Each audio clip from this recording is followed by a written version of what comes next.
ഇസ്രായേലിന്റെ ചരിത്രത്തിലാദ്യമായി ഒരു ഭരണാധികാരി കോടതി മുറിയിൽ പ്രതിക്കൂട്ടിൽ നിൽക്കേണ്ടി വന്നത് അഭിമാനം തൊട്ട് തീണ്ടിയിട്ടില്ലാത്ത പ്രധാനമന്ത്രി ബെഞ്ചമിൻ നെതന്യാഹുവിനെയും ഇസ്രായേലികളെയും സംബന്ധിച്ചിടത്തോളം വലിയ കാര്യമൊന്നുമല്ലെങ്കിലും കഴിഞ്ഞ ദിവസം തെൽ അവീവ് അതിന് സാക്ഷിയായിരിക്കുകയാണ്.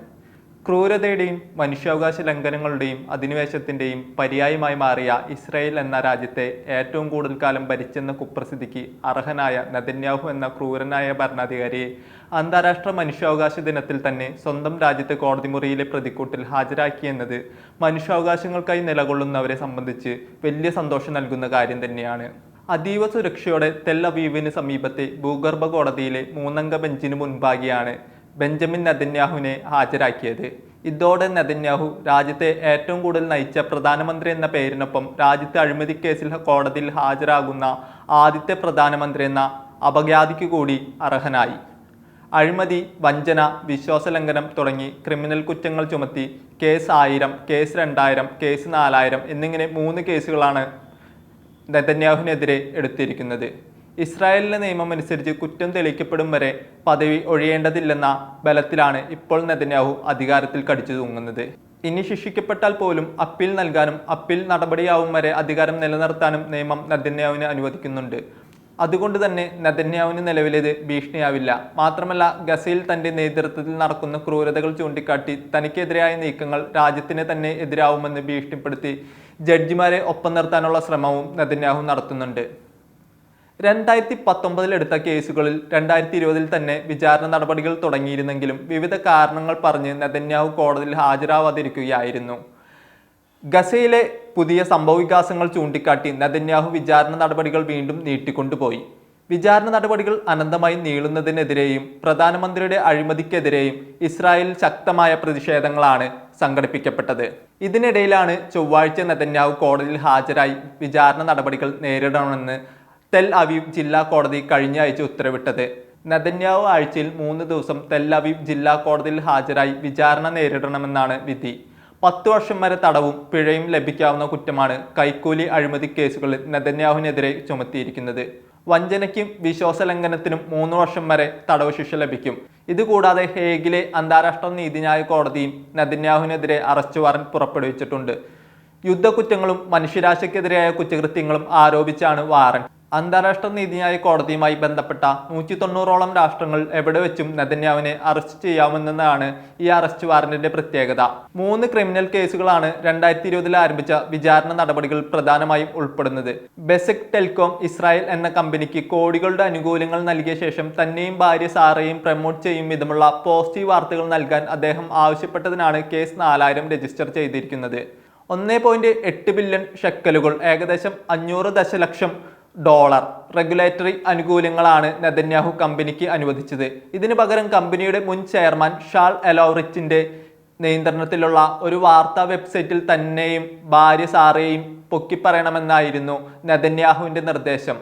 നെതന്യാഹുവും ഭാര്യയും ഹോളിവുഡ് നിർമ്മാതാവും ഇസ്രായേൽ പൗരനുമായ അർണോൾഡ് മിൽച്ചാൻ, ഓസ്ട്രേലിയൻ ശതകോടീശ്വരൻ ജെയിംസ് പാക്കർ എന്നിവരിൽ നിന്ന് ഏകദേശം 7000 ഷെക്കൽ സമ്മാനമായി സ്വീകരിച്ചതിനാണ് കേസ് 1000 രജിസ്റ്റർ ചെയ്തിരിക്കുന്നത്. സമ്മാനങ്ങളിൽ ഷാമ്പെയിനും ചുറ്റും ഉൾപ്പെട്ടിരുന്നുവെന്നും ഇതിനു പകരം നെതന്യാഹു മിൽച്ചാന് ബിസിനസ് കാര്യങ്ങൾക്ക് അനധികൃത സഹായം നൽകിയതായും കേസ് ഡയറി ചൂണ്ടിക്കാണിക്കുന്നു. നെതന്യാഹുവിനെതിരെ വഞ്ചന, വിശ്വാസലംഘനം എന്നീ കുറ്റങ്ങൾ ചുമത്തിയാണ് ഈ കേസ് രജിസ്റ്റർ ചെയ്തിരിക്കുന്നത്. കോടതിയിൽ ഹാജരായപ്പോൾ നെതന്യാഹു ഷാമ്പൈൻ, ചുരുട്ട് എന്നിവ വാങ്ങിയെന്ന പരാമർശത്തോട് പ്രതികരിക്കുകയും ചെയ്തു. താൻ സിഗരറ്റ് വലിക്കാറുണ്ടെങ്കിലും ജോലിഭാരം കാരണം അത് പൂർത്തിയാക്കാൻ സാധിക്കാറില്ല, എന്നാൽ ഷാമ്പയിനോട് തനിക്ക് വെറുപ്പാണ് എന്നായിരുന്നു നെതന്യാഹുവിന്റെ പ്രതികരണം. തനിക്ക് മെച്ചപ്പെട്ട കവറേജ് നൽകുന്നതിനായി നെതന്യാഹു ഇസ്രായേലി പത്രമായ യെദിയോത്ത് അഹറനോത്തിന്റെ ഉടമ അർണോൾഡ് മോസസുമായി ഇടപാട് നടത്തിയതിനാണ് കേസ് 2000 രജിസ്റ്റർ ചെയ്തത്. യെദിയോത്ത് അഹറനോത്ത് പത്രത്തിന്റെ എതിരാളികളായ മറ്റൊരു പത്രത്തിന്റെ വളർച്ച മന്ദഗതിയിലാക്കാനുള്ള നിയമനിർമ്മാണത്തിന് പകരമാണ് മെച്ചപ്പെട്ട കവറേജിനായി നെതന്യാഹു അർണോൾഡ് മോസസിനെ സ്വാധീനിച്ചത്. വഞ്ചന, വിശ്വാസലംഘനം എന്നീ കുറ്റങ്ങളാണ് കേസിൽ നെതന്യാഹുവിനെതിരെ ചുമത്തിയിരിക്കുന്നത്. 2019 നവംബർ 21 വിശ്വാസലംഘനം, കൈക്കൂലി, വഞ്ചന എന്നിവയ്ക്ക് നെതന്യാഹുവിനെതിരെ ഔദ്യോഗികമായി കുറ്റം ചുമത്തിയതിന് പിന്നാലെ നെതന്യാഹുവിന് പ്രധാനമന്ത്രി പദവി ഒഴികെയുള്ള തന്റെ മന്ത്രാലയ വകുപ്പുകൾ വിട്ടുകൊടുക്കേണ്ടി വന്നിരുന്നു. ഇസ്രായേലിൽ ഭരണസ്ഥിരതയിലേക്കും നെതന്യാഹുവിനെതിരായ കേസുകൾ വഴിവെച്ചു. 2019 മുതൽ 5 തെരഞ്ഞെടുപ്പുകൾക്കാണ് ഇസ്രായേൽ സാക്ഷ്യം വഹിച്ചത്. നെതന്യാഹുവിനെതിരായ വിചാരണ ജെറുസലേം ജില്ലാ കോടതിയിൽ 2020 മെയ് 24 ആരംഭിക്കുന്നത്. 2021 ഏപ്രിൽ 5 സാക്ഷിമൊഴികൾ രേഖപ്പെടുത്താൻ തുടങ്ങി. ഇന്നലെ രാവിലെ 10 നെതന്യാഹു കോടതിയിലെത്തിയത്. പ്രതിരോധ മന്ത്രാലയത്തിൽ നിന്ന് 15 മിനിറ്റ് നടക്കാനുള്ള ദൂരമേ ഇവിടേക്കുള്ളൂ. കേസ് ജെറുസലേമിലായിരുന്നു തുടർന്നും നടക്കേണ്ടിയിരുന്നത്. നെതന്യാഹുവിന്റെ വീടിന് നേരെ നടന്ന 2 ആക്രമണങ്ങൾക്ക് ശേഷം നെതന്യാഹു പ്രധാനമന്ത്രി ഓഫീസിന്റെ ഭൂഗർഭ മുറിയിലാണ് താമസിക്കുന്നത്. ഈ കാരണത്താൽ കേസിൽ ഹാജരാകുന്നത് ഒഴിവാക്കണമെന്ന് അദ്ദേഹം ഹർജി നൽകിയിരുന്നു.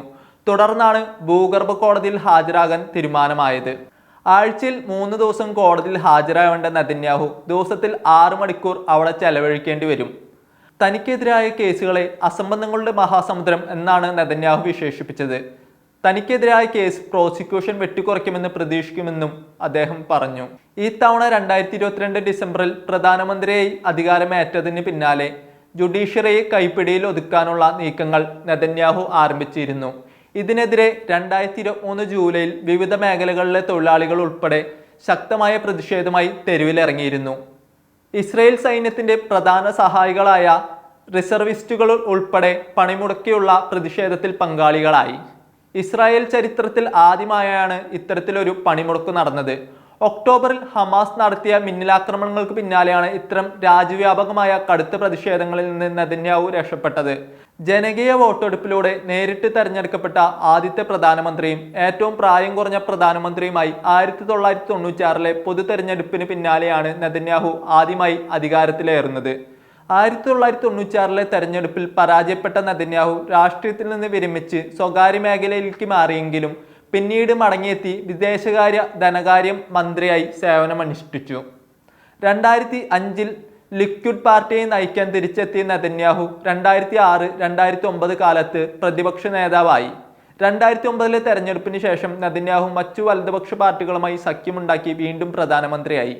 2013 2015 തെരഞ്ഞെടുപ്പുകളിൽ അദ്ദേഹം ലിക്വിഡിനെ വിജയത്തിലേക്ക് നയിച്ചു. 2019 വിശ്വാസലംഘനം, കൈക്കൂലി, വഞ്ചന എന്നീ കുറ്റങ്ങൾ ചുമത്തിയതോടെ പ്രധാനമന്ത്രി ഒഴികെയുള്ള എല്ലാ മന്ത്രിസ്ഥാനങ്ങളും ഉപേക്ഷിച്ചു.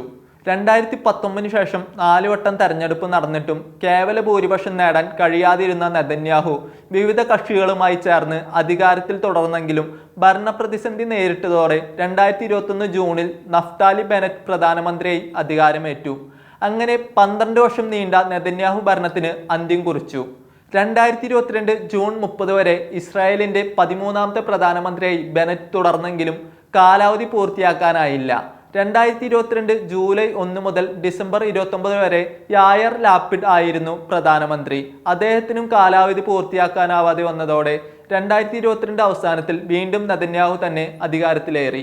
കോടതിയിൽ ഹാജരാവാനെത്തിയ നെതന്യാഹുവിന് കടുത്ത പ്രതിഷേധങ്ങളെയാണ് നേരിടേണ്ടി വന്നത്. തെൽ അവീവിലെ കോടതിക്ക് പുറത്ത് നിരവധി പേർ പ്ലക്കാർഡുകളുമായി ഒത്തുകൂടി പ്രതിഷേധിച്ചു. ഗസയിൽ ബന്ദികളാക്കിയവരുടെ കുടുംബാംഗങ്ങൾ ഉൾപ്പെടെ നെതന്യാഹുവിനെതിരെ പ്രതിഷേധിച്ചു. ക്രൈം മിനിസ്റ്റർ എന്നുൾപ്പെടെ എഴുതിയ ബാനറുകളുമായായിരുന്നു കോടതിക്ക് മുന്നിലെ പ്രതിഷേധം.